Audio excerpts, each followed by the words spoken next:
Hey everyone, just in case you thought this was over, it was past and behind us, Vega's back. So yeah, we just did Coffee Lake, that's kind of cool, but also Vega's still a thing and it will remain a thing for a while because these cards, the partner cards, are taking forever to ship. So we got one of the first ASUS ones, one of the first partner models at all off the line, and we're going to tear it down today. It's not quite ready for benchmarking yet. We're waiting for a few more driver tweaks and things like that. And someone out there is supremely lucky because they got our stolen or lost first shipment of this card. So congratulations. I hope you enjoy having one of the only Vega units out there that's in an AIB partner model. But I wish that we had it earlier. So yeah, we're going to tear this apart today. I'll be looking at the VRM a bit, but the plan is to forward all the information to Buildzoid. He's going to do a video for us analyzing the VRM, and then I'll be analyzing the cooler in this teardown. We'll get to the cooling benchmarks and all that stuff sometime next week, probably, after we're done with Coffee Lake. Before getting to that, this content is brought to you by the Thermaltake Flow RGB closed loop liquid cooler, which is a 360 millimeter radiator plus 3120 fans that are RGB illuminated. The Thermaltake rain fans at that. This is a 4.5 gen Aztec pump, which is one of the faster pumps. You can learn more at the link in the description below. All right, so the basics of this one, pretty straightforward. This looks pretty similar to the other Strix coolers, like the 1080 Ti one, just a bit smaller. And the 1080 Ti cooler, just to remind everyone, the Strix ROG 1080 Ti we reviewed remains one of the best in terms of noise normalized performance that we've tested, by which I mean at 40 dBA, it has the best cooling performance of all the air-cooled cards we've benchmarked, and we've tested like 10 or 11 1080 Ti's. So it's got some serious critical acclaim there. I mean, the 1080 Ti Strix ROG is a good card. We'll see if ASUS is able to transfer that design to this Vega 64 card. Now, our opinions on Vega 64 are pretty well known. Generally speaking, you should just buy 56 if Vega at all. But the cooler is going to be worth testing for sure to see how ASUS has improved over the reference blower design with its 60 to 70 dBA fan and unlimitedly bad cooling potential. So I'm sure they've improved on it, but let's take it apart. So this thing, I don't know if ASUS is going to ship a 56 model of this exact cooler because I don't know if that'll fit their price targets. I don't even know what this is going to cost, to be honest with you. But we can at least take it apart, look at the cooler, see what ASUS has done. We already kind of know what AMD has done with these cards quite well at this point. So we got a tamper seal. It doesn't say warranty void if removed. That doesn't mean they won't void your warranty, but some of these companies like EVGA and even Zotac actually, although you do need to open Zotac's cards to fix the thermals, so it makes sense they would allow it. But some of these companies do allow the user to access the backside of the card or even the inside of the card without voiding the warranty. They just put the seal on there so that they know you've done it. That way they can be a little more diligent when checking what you've done. And I haven't taken this apart yet, so I'm not positive what all needs to come off. But clearly that's gotten the bulk of it. Okay, so I think we're going to have to go through all of these. Or actually it's just 2, isn't it? So 4 for the cooler mounting to the PCB through the backside, 2 over here, any other screws on this side. This can be the shortest teardown ever. There's a yellow thermal pad, that's a bit different. Anyway, so base plate, clearly, if you're not familiar with these, there's no GDDR5. The HBM is right there on top of the substrate, and this is, oh, that's kind of cool. This is a bit different.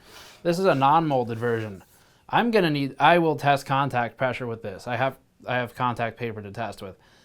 So notice how next to the HBM right here, notice how that is actually like a different height. So this interposer, that's what that is a different height from the HBM and the die. That's because there's a difference in how the package is put together, and some of them have a sort of mold over them where this actually interposer has a layer on top of it that comes up to meet the HBM, and some of them don't. This one clearly doesn't. One of our others does. And that's part of one of the earlier concerns when talking with the AIB partners about Vega, where that was a difference. You know, you lose some of the potential support there. And then also, I'll check this as well, but the height of the HBM on some devices is different than the height of the GPU by like 40, I don't know, micrometers or something very, very tiny like that. And I'm not going to be able to see it with my eyes, almost certainly. But we can measure it.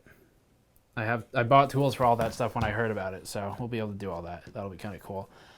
But the review will wait till after the rest of the Coffee Lake stuff. So anyway, to get this apart, once you're under the shroud, you just go through and remove screws going through to the back plate. That'll let us get the back plate off also. Little pin fin thing, not really pin fins I guess, but little heat sink. That looks like it's on the memory VRM.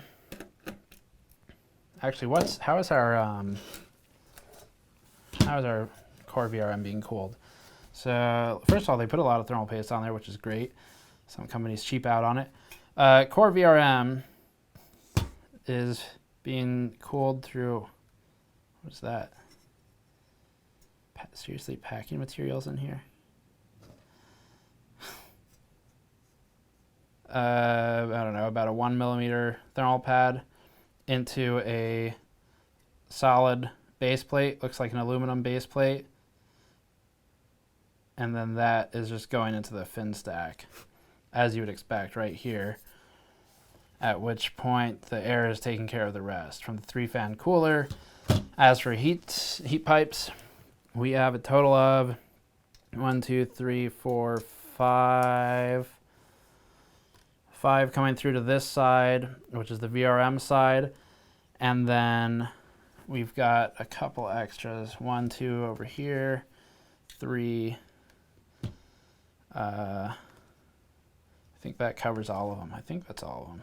And then what else was of note? Okay, so of note, now as we showed with the reference PCB, the reference PCB is really damn good. It's going to be hard for these companies to do a better job than AMD already did.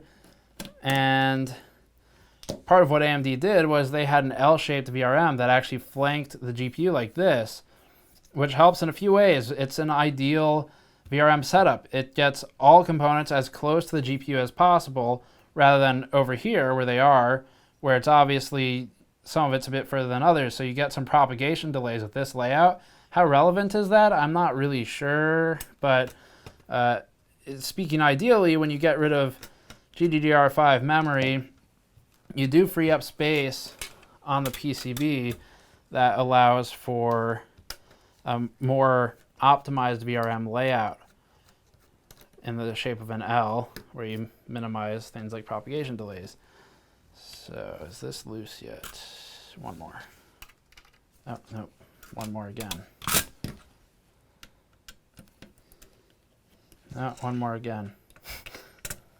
At some point it stops being one more. All right, get that out of there. So as you can see, clearly it's a normal VRM. So it is synced into a thermal pad that goes into an aluminum base plate. Is this aluminum? Yes. That's going to be right here on the PCB. This thing is pretty uninteresting. It's basically a retention kit more than a base plate at this point. So for the other components, check the voltage controller over here.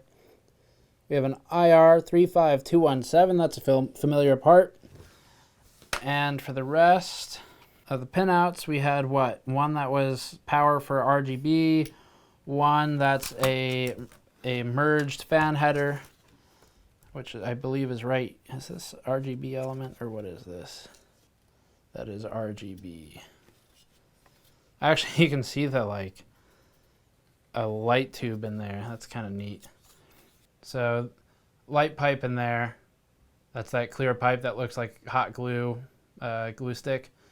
That pipe's down, and that's on both sides. That's how they're doing their RGB LEDs, which connect through this PCB in here. So you got a 4-pin that plugs into the board. This is a PCB that connects to the LED light pipes, which again are kind of hard to see on the camera, but they're down there near the screwdriver. And those pipe down the sides. The fans come through this header. So this has got power and everything for the fans. That's merging 3 different fan cables from the 3 fans into one. And that one cable plugs into the PCB, where we also have 2 4-pin fan headers, so you could get some case fans to slave or work with the GPU. So you can plug those in there. And under that is an RGB header. That's what that is. You could plug that into compatible RGB kits if you want to synchronize the video card with everything else at the expense of adding more cables. Oh, and then we've also got a dual BIOS up here. That's what that switch is. Note to self, it defaults to the forward position, but it does have 2 positions. So it's already a pretty nice card. I'll leave to Buildzoid whether the VRM is better than AMD's. I'm not actually sure. That's his domain. But the things I want to point out here, dual BIOS is great. Good to see that they continued that trend from AMD despite having a custom PCB, as evidenced by the fact that it's taller and it has a different VRM.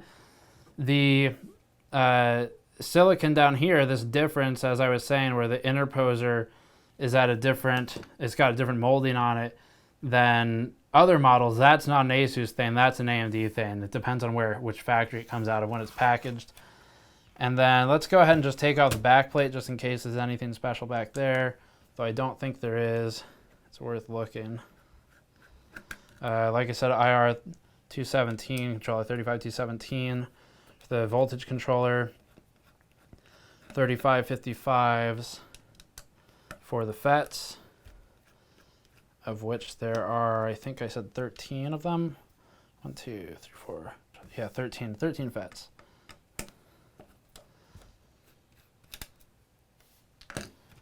Okay, cool. That's an LED plate on the back. Got some caps, but that's really about it, it looks like. There's your back LED plate with the digital LED. And all we have back here is just some caps. So nothing special there. So for the cooler setup, this is a nickel-plated copper cold plate contacting the GPU and the HBM, synced into a multi 6mm heat pipe solution. I think I said 6 of them, and synced into 2 radiators, which is what these fin stacks are. And then we've got over here direct contact to the MOSFETs, and then not direct contact, I don't think, to the inductors. So the inductors aren't directly touching this heatsink. They're close to it, but they're going to be more cooled by air than by metal. And the inductors can handle it. These things right here, the chokes as they're called. So these chokes are inductors. Inside of this, if you were to break one apart, it's a copper coil wrapped around in circles. It can take 120, well, more than that. It can take 150C in a lot of cases and be just fine, 125, 150C. So those don't need the direct cooling, but I mean, sometimes companies like EVGA will do it anyway out of paranoia. We are not cooling the cap line over here, the capacitor bank, and then the rest is just kind of hanging over. So all this stuff just hangs over the card here. There's nothing really hot there to speak of. The voltage controller is not going to get that hot. So all the core actually hot stuff right here and right here is all taken care of. And then we'll test that, how effective it is in the review. So I think that wraps us up. That is the ASUS Strix Gaming ROG card. I don't know what it's going to cost. I don't know if they're going to have a Vega 56 model. There are a lot of things I don't know about this card right now, but we know about the cooler and we know a bit about the VRM. So check back for Buildzoid's full VRM analysis, where he'll be talking about if it's actually good and if it actually beats the one AMD has on the reference design, and then also if it's worth the money. By then we should know a price. Subscribe for more as always. You can go to patreon.com/gamersnexus to help us out directly. Or I wore an appropriate shirt for this show. This is our Teardown logo shirt, the anniversary logo. You can go to store.gamersnexus.net to pick up this shirt. Thank you for watching. I'll see you all next time.